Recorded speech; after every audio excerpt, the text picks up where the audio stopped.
다 함께 조용한 기도드림으로 영상으로 드리는 새벽 예배를 시작하겠습니다.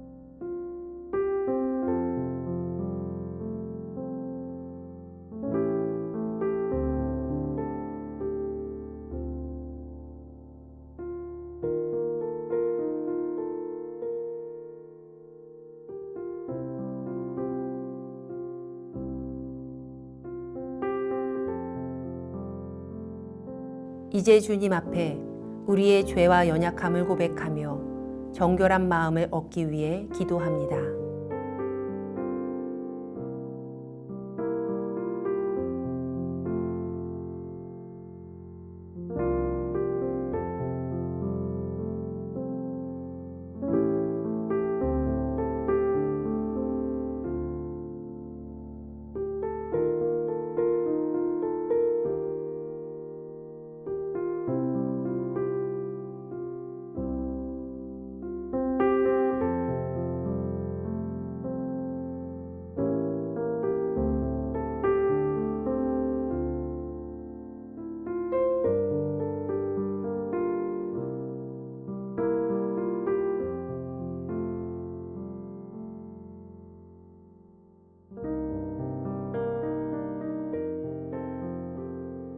사도신경으로 우리의 신앙을 고백합니다. 전능하사 천지를 만드신 하나님 아버지를 내가 믿사오며 그 외아들 우리 주 예수 그리스도를 믿사오니 이는 성령으로 잉태하사 동정녀 마리아에게 나시고 본디오 빌라도에게 고난을 받으사 십자가에 못 박혀 죽으시고 장사한 지 사흘 만에 죽은 자 가운데서 다시 살아나시며 하늘에 오르사 전능하신 하나님 우편에 앉아 계시다가 저리로서 산 자와 죽은 자를 심판하러 오시리라. 성령을 믿사오며 거룩한 공회와 성도가 서로 교통하는 것과 죄를 사하여 주시는 것과 몸이 다시 사는 것과 영원히 사는 것을 믿사옵나이다. 아멘.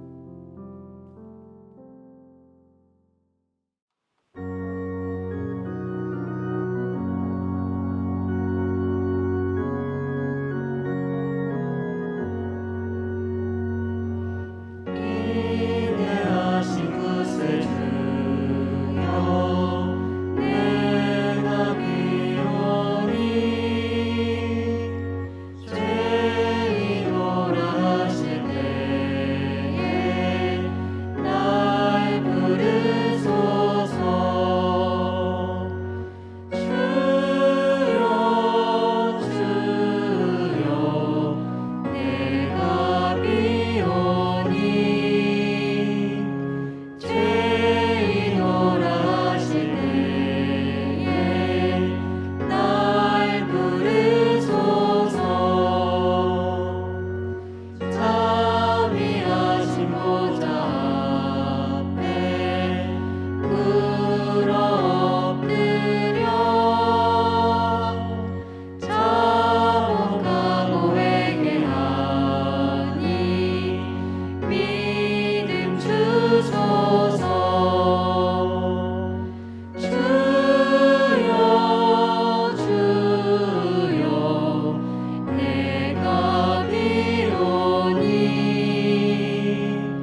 우리 교회 중보 기도의 제목을 보며 기도하겠습니다. 먼저 우리나라와 사회를 위해 중보합니다.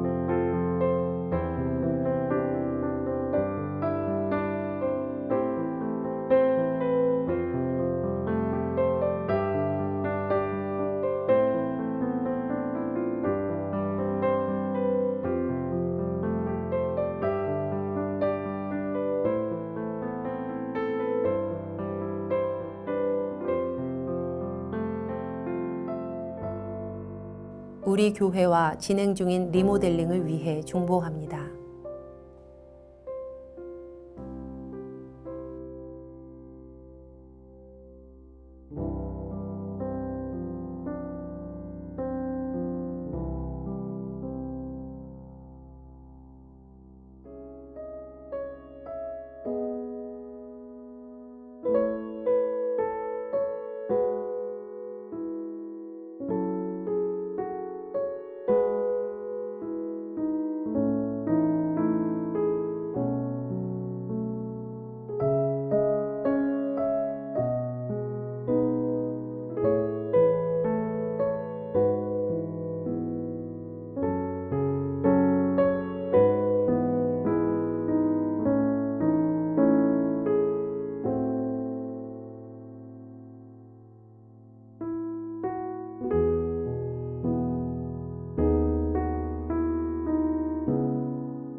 선교지를 위해 중보합니다.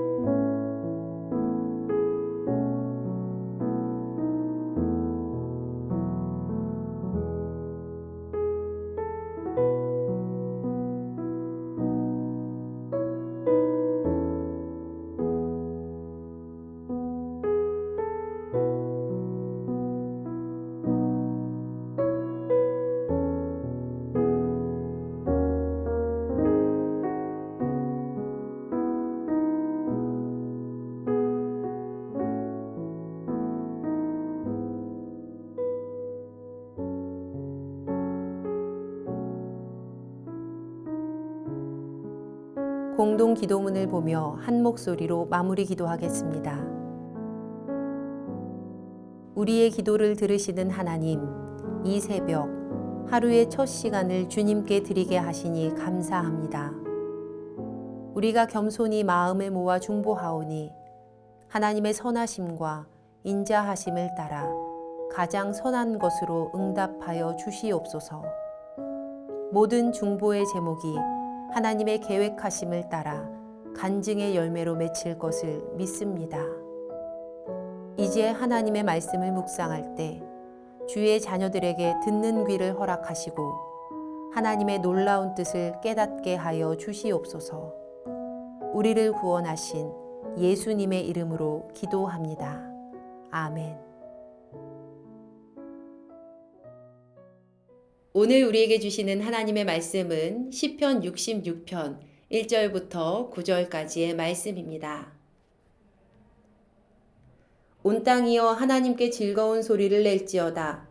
그의 이름의 영광을 찬양하고 영화롭게 찬송할지어다. 하나님께 아뢰기를 주의 일이 어찌 그리 어미하신지요. 주의 큰 권능으로 말미암아 주의 원수가 주께 복종할 것이며 온 땅이 주께 경배하고 주를 노래하며 주의 이름을 노래하리이다 할지어다. 와서 하나님께서 행하신 것을 보라.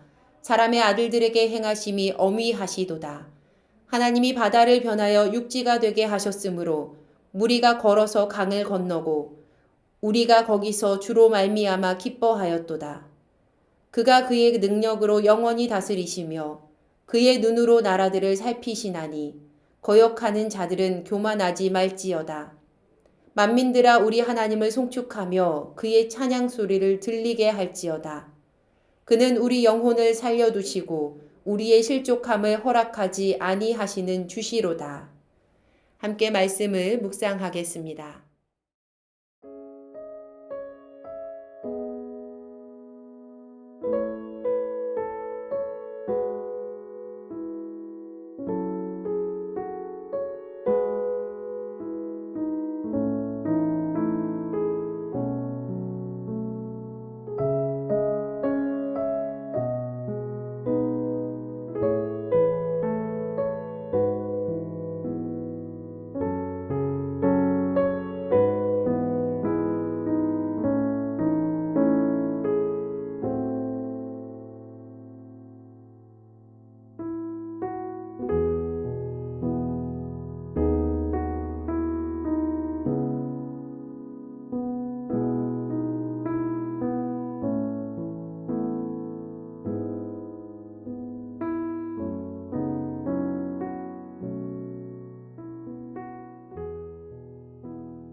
시편 66편은 큰 일을 행하신 하나님을 기억하고 감사하며 찬송을 올려드리는 찬양시입니다.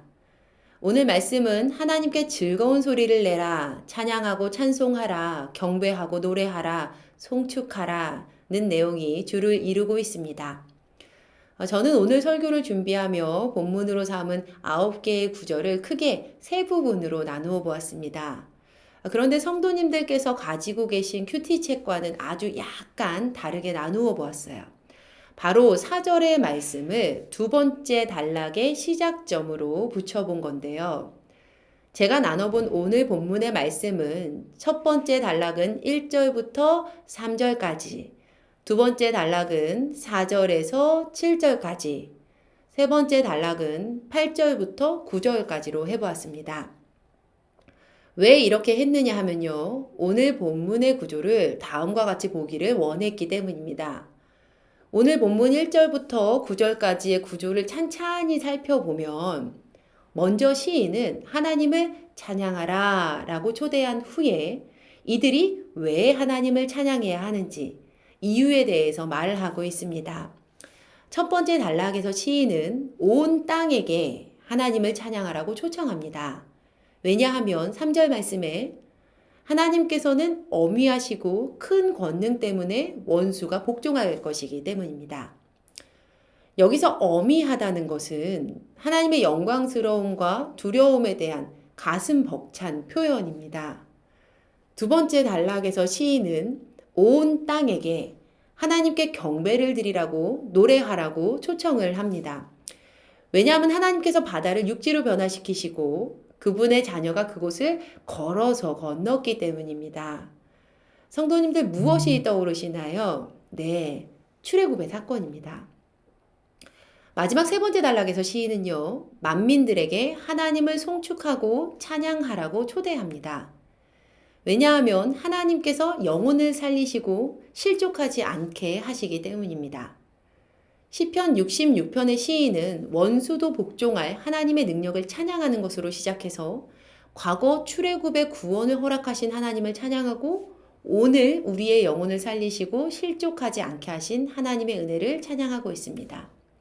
큰 권능의 하나님께서 과거에도 구원하셨고 오늘도 구원하셨습니다. 시편 66편의 찬양의 이유는 하나님의 구원하심이 있기 때문입니다. 하나님께서 나를 만족시킬 수 있는 무언가를 해주시지 않아도 하나님께서 나를 구원하셨다는 이유만으로 우리의 찬양의 이유는 충분합니다. 하나님께서 우리를 구원하셨기 때문에 하나님은 당연히 찬양을 받으셔야 합니다.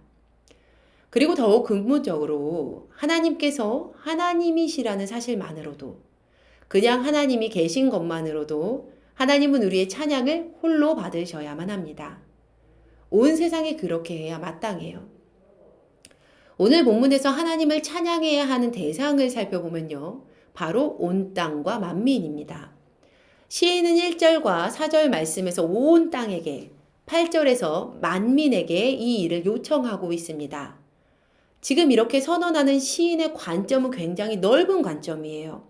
시인은 우주적인 관점을 가지고 있는데 시편에서 온 세상에게 찬송을 명령하는 경우는 오늘 본문을 포함해서 4차례 정도에 그칩니다.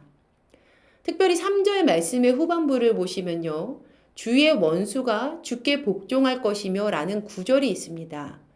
여기서 원수의 복종은요, 그들이 복종하는 듯 보이는 속임수를 써서 복종하거나 아니면 무언가 자발적으로 복종하는 모습을 말하는 것이 아닙니다. 원수들이 하나님의 큰 권능 때문에 어쩔 수 없이 항복하는 태도를 말하고 있습니다. 그러니까 복종하고 싶지 않아도 하나님의 능력 앞에서는 어쩔 수 없이 복종해야만 하는 그러한 태도에 대한 묘사예요. 그러니 지금 시인이 말하는 온 땅에 대한 이미지는 주님을 따라 선한 길을 가는 이들만 따로 떼어놓고 찬양해라 라고 외치는 것이 아니라는 겁니다. 현대에는 하나님을 섬기지 않는 많은 사람들이 있죠. 대체로 현대인들은 이렇게 말합니다. 나는 내가 믿기로 선택해야지만 믿어. 자신의 의지가 믿음에 포함되어 있다는 거예요. 그러나 오늘 본문은 그것이 아니다라고 말하고 있습니다. 온 땅과 세상 만민은 하나님을 찬양해야 하고 찬양할 수밖에 없다는 겁니다. 이런 묵상을 해봤습니다. 결국에는 온 땅과 세상 만민이 이렇게 하나님을 찬양하게 돼야 한다면 하나님께 구원받은 기쁨과 감사로 찬양드리는 것이 더 좋지 않겠는가. 설교를 마무리하겠습니다. 큰 권능으로 이스라엘 백성을 출애굽시킨 하나님께서 우리 또한 영적 애굽에서 탈출시키셨습니다. 그리고 하나님은 오늘도 우리의 영혼을 살려주시고 우리의 실족함을 허락하지 않고 계십니다. 오늘 하루 하나님께 감사와 찬양을 올려드리는 우리 모두가 되면 참 좋겠습니다. 하나님을 찬양하는 이들에게 더 큰 찬양의 열매를 주시기를 주님의 이름으로 간절히 축원합니다. 기도하겠습니다. 우리를 구원하신 하나님, 감사와 찬양을 홀로 받아주시옵소서. 하나님께서 우리를 출애굽시키셨고 크신 능력으로 우리를 살펴주셨습니다. 오늘도 하나님은 우리의 영혼을 살리시고 우리의 실족함을 허락하지 않으십니다. 이 사실의 기쁨으로 주님께 찬양과 영광을 돌려드리는 제1교회 성도님들이 되게 하여 주시옵소서. 오늘 하루 찬양의 이유를 찾기보다 하나님의 존재하심에 감사와 송축을 올려드리기를 소망합니다. 찬양받기에 합당하신 주 예수님의 이름으로 기도합니다. 아멘. 주님께서 가르쳐 주신 기도하겠습니다. 하늘에 계신 우리 아버지여, 이름이 거룩히 여김을 받으시오며 나라가 임하시오며 뜻이 하늘에서 이루어진 것 같이 땅에서도 이루어지이다. 오늘 우리에게 일용할 양식을 주시옵고 우리가 우리에게 죄 지은 자를 사하여 준 것 같이 우리 죄를 사하여 주시옵고 우리를 시험에 들게 하지 마시옵고 다만 악에서 구하시옵소서. 나라와 권세와 영광이 아버지께 영원히 있사옵나이다. 아멘. 각자의 기도 제목과 중보의 기도를 따라 기도하시겠습니다.